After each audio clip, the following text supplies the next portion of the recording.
The next, we're calling on Senator Butterman. Margaret Cahirlock and Minister, welcome. Agus Cagardigus a Sugden Post. Minister, this is a very important debate, and it's one that transcends party politics, and is one that we should be having a rolling debate on, because this is not just about our airlines, it's not just about our airports, it's about our workers, it's about the island of Ireland and our connectivity. And Minister, the option of testing needs not just to be explored, but expedited as a matter of urgency. There cannot be any more questions about testing. There must be testing in our airports. We've all concluded and agreed that connectivity is critical to us as an island nation. And Minister, you spoke about international connectivity being reliant on our success as a country. Now, living with COVID-19 and hopefully post-COVID-19, that is absolutely crucial. And we all accept that there must be a cautious approach, that public health must be at the background and at the forefront of what we do. But let's, even just taking Killian de Gascoigne's comment that 30% of testing at airports gets missed or is wrong, that still leaves an option. And it isn't about when, it's about it has to aviation resume. And rapid testing must be part of that. And this morning, the Managing Director of Cork Airport spoke in an interview that pre-flight testing is essential if we're going to save tens of thousands of jobs, and that we must live, and how do we live for the next 2 years until the vaccine is made available. Minister, from a Cork perspective, London Heathrow and Amsterdam are vital for connectivity. And I appreciate that you were in Cork Airport, and I commend you for your proactivity, and I thank you for that in your time as a Minister. But Cork Airport is a major hub airport. It is Ireland's second international airport. It is the fastest growing airport on the island of Ireland. And the figures speak for itself. 23,000 passengers last year in September, or this year rather. 23,000 passengers this year. 239,000 last year.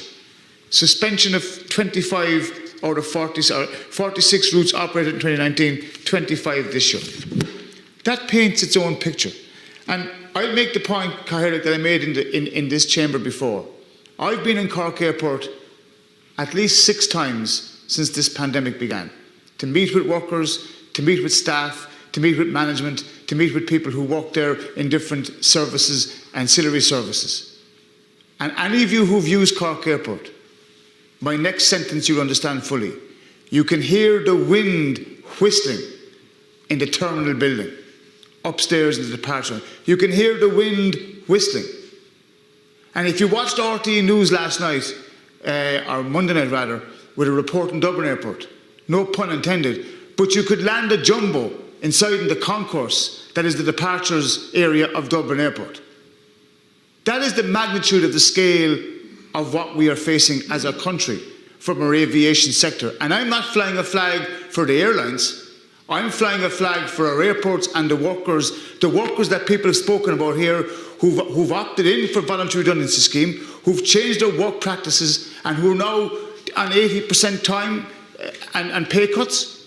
So our workers in our airports have made their decision to keep our airports open. Our management have worked night and day. And I want to commend our management in our airports and our workers and thank them for the work that they've done to now. Minister, pre-departure testing is critical. It's critical.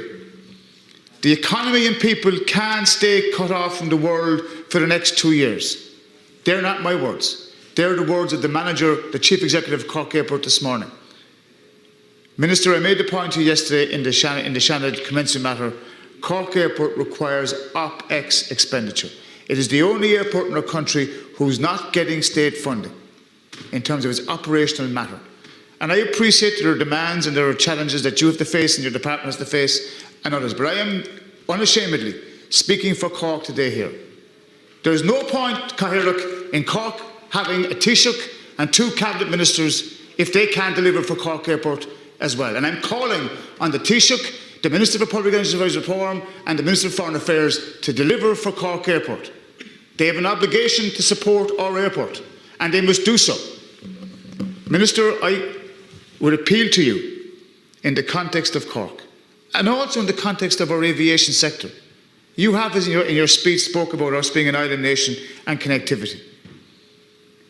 It's critical that we keep our airports open. And to those who say it's about the airlines, it's not. What about the search and rescue missions that have taken place since March the 16th? What about the patients who've had to go abroad for transplant, for the body parts that have to go for transplant? What about the men and women who have got injured in our oceans and have in different guises and forms and had to land in an airport? That's why our airports are being kept open. This is important. It's critical. Minister, we have a vacancy on the DAA. It's a Cork vacancy. It should be filled as a matter of urgency. And I'll help you to assist you in filling that post if you so wish, because there's very fine candidates from Cork who deserve to be put on the board. Can I conclude in this, Catherick? Okay. I want to thank Minister Naughton for her proactivity. She's been accessible, she's been proactive, she has made a lot of great efforts, and I know she is struggling, like every minister, to battle different competing interests. But this is very important. This is about our people. It's about jobs, north, south, east and west. Gurmagad. Boshma.